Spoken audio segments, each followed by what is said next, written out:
নমস্কার সবাইকে জবাস ব্লগে স্বাগতম। আশা করি সকলেই খুব ভালো আছেন, আমিও ভালোই আছি। সামনে যেহেতু পুজো, তাই পুজো স্পেশাল ক্ষীরমোহন রেসিপি। খুবই সহজ একটি রেসিপি এবং ঘরোয়া উপকরণে আর সামান্য উপকরণ দিয়ে। তো চলুন, তার জন্য আমি এখানে হাফ কাপ গুঁড়ো দুধ আর হাফ কাপ সুজি আর হাফ কাপ ময়দা নিয়ে নিলাম। আপনারা কিন্তু সুজি আর ময়দার পরিমাণটা এখানে কম করেও দিতে পারেন, 2 চামচ পরিমাণ করে দিলেও কিন্তু হয়ে যাবে। এখন দিয়ে দিলাম 1 চামচ পরিমাণ ঘি। তারপর শুকনো উপকরণগুলো খুব ভালোভাবে হাত দিয়ে আমি মিশিয়ে নিচ্ছি। শুকনো উপকরণটা খুব ভালোভাবে মেশানো হয়ে গেলে আমি এখানে সামান্য একটু বেকিং পাউডার দিয়ে দিলাম। এখন লিকুইড দুধ দিয়ে আমি একটা ডোয়ের মতো তৈরি করে নেব। লিকুইড দুধের পরিবর্তে আপনারা কিন্তু এখানে পানি দিয়েও ডোটা তৈরি করে নিতে পারেন। আর দুধটা কিন্তু অল্প অল্প করে দিতে হবে, একবারে দিলে দেখা যাবে যে ডোটা পারফেক্ট হবে না, অনেক সময় নরম হবে বা শক্ত হয়ে যেতে পারে।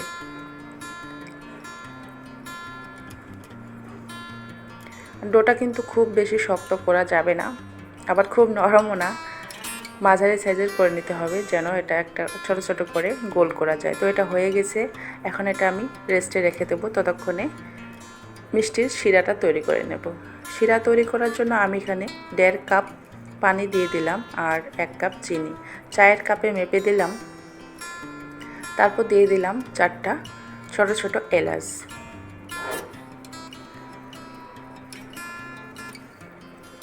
শিরাটা যখন এভাবে বলক উঠবে বা একটু ঘন হয়ে উঠবে, হাত দিয়ে একটু দেখে নিতে হবে। যখন আঠা আঠা হয়ে যাবে তখন চুলার আঁচটা বন্ধ করে দিতে হবে আর শিরাটা ঢেকে রাখতে হবে। তারপর ফিরে আসলাম সেই মিষ্টির ডোয়ের এখানে। মিষ্টির ডোটা হাত দিয়ে আবার একটু খুব ভালো করে মথে নিচ্ছি। হাত দিয়ে মথে নেওয়া হয়ে গেলে তারপর ছোট ছোট করে গোল করে নিচ্ছি। আপনারা এখানে লম্বাও করতে পারেন অথবা গোলও করতে পারেন, সেটা আপনাদের একান্তই পছন্দ মতো।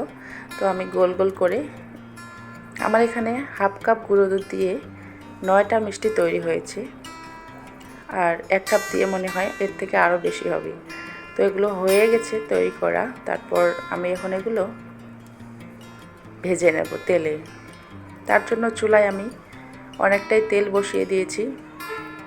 তেলটা গরম হয়ে গেছে, একে একে মিষ্টিগুলো তেলের মধ্যে দিয়ে দিলাম। আর চুলার আঁচটা কিন্তু মাঝারি রাখতে হবে, নয়তো দেখা যাবে যে উপরের অংশটা পুড়ে যাবে, আবার ভিতরের অংশটা ভাজাই যাবে না, এরকম হয়ে যাবে। তারপর এপাশ ওপাশ উল্টে দিতে হবে যেন খুব ভালো মতো করে ভাজা যায়, আর একটু সময় নিয়ে ভাজতে হবে। তো এগুলো আমার ভাজা হয়ে গেছে, সাথে সাথে কিন্তু শিরার মধ্যে দিয়ে দিতে হবে, নয়তো কিন্তু মিষ্টির ভিতরে শিরা ঢুকবে না। শিরাটাতে দেওয়ার পর চুলার আঁচটা ধরিয়ে দিতে হবে আর এভাবে ফুটিয়ে নিতে হবে।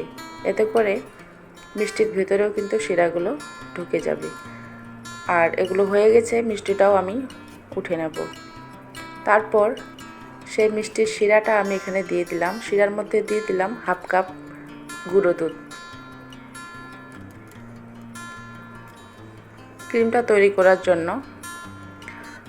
আর এখন আমি এখানে দিয়ে দিব 1 চামচ পরিমাণ ঘি।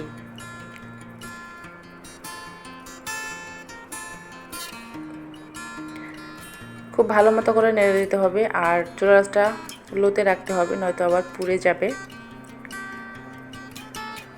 ক্ষীরমোহনের আসল হলো এই ক্রিমটা। ক্রিমটা যত বেশি ভালো হবে মিষ্টিটা তত বেশি খেতে ভালো লাগবে কিন্তু। তো ক্রিমটা হয়ে গেছে, এখন এটা নামিয়ে নেব আর একটু ঠান্ডা করে নেব। তো ক্রিমটা ঠান্ডা হয়ে গেছে, তারপর এভাবে ছোট ছোট করে গোল করে হাত দিয়ে একটু চ্যাপটা করে নিতে হবে। মাঝখানে মিষ্টিটা এভাবে দিয়ে মুখটা বন্ধ করে দিতে হবে। ব্যাস হয়ে গেল ক্ষীরমোহন। এভাবে তারপর হাত দিয়ে গোল করে ঘুরিয়ে নিতে হবে যেন সব সাইডেই সমান হয়ে যায়। আমি আবারও একটা আপনাদের তৈরি করে দেখাচ্ছি আপনাদের সুবিধার জন্য। এভাবে চ্যাপটা করে নেবেন, তারপর মাঝখানে মিষ্টিটা দেওয়ার পর হাত দিয়ে আলতো আলতো করে এভাবে মুখটা বন্ধ করে নেবেন। তারপর একটু ঘুরিয়ে নিলেই ব্যাস হয়ে গেল। আপনারা কিন্তু এটা